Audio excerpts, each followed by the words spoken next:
I was assigned as a security guard with the midnight shift at a very large Omaha warehouse when I was a young man.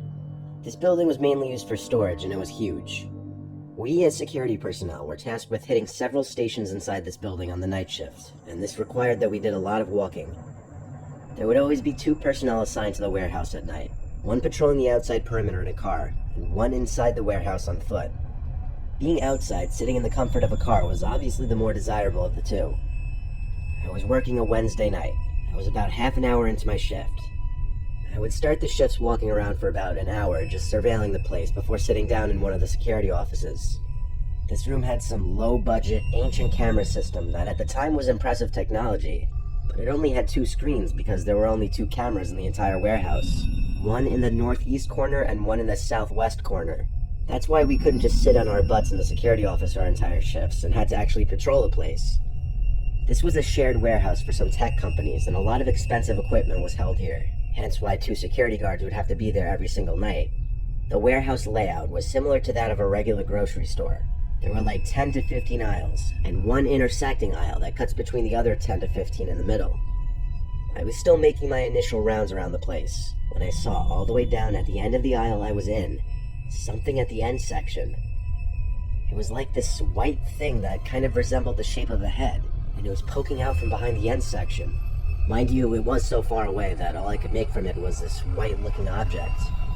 I elevated my slow stroll to a moderately quick speed walk, and halfway through the aisle, the white thing disappeared behind the tower of boxes. This confirmed my fear that it was a person, and that I wasn't alone in there.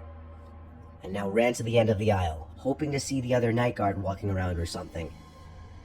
As I stood in the southwest corner of this giant warehouse, I looked up at the camera in the corner, and it was pointing in the direction of the thing I just saw. I looked in that direction, and there it was again, at maybe the 7th aisle, that white thing I saw earlier. And now it was a lot closer, and I could make it out to be someone's face, as I feared. But it wasn't the other security guard. It was this extremely pale, ghoulish-looking face. They once again slowly hid their face behind the tower of boxes. I walkie-talkied the other guard on duty, and he radioed back that he was in the car by the back section of the parking lot. He said roger that, he'd be here in 5.